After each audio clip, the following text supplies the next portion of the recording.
بسم اللہ الرحمن الرحیم۔ آپ کہہ دیجئے کہ وہ اللہ تعالیٰ ایک ہی ہے۔ اللہ تعالیٰ بے نیاز ہے،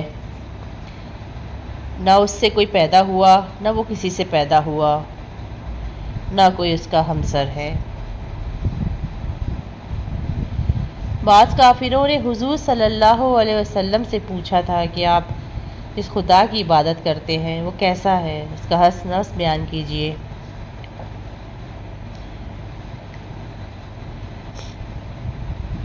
یہ قرآن کریم کے لفظ احد کا ترجمہ کرنے کی کوشش کی گئی ہے۔ صرف ایک کا لفظ اس کے پورے معنی ظاہر نہیں کرتا۔ ہر لحاظ سے ایک ہونے کا مطلب یہ ہے کہ اس کی ذات اس طرح ایک ہے،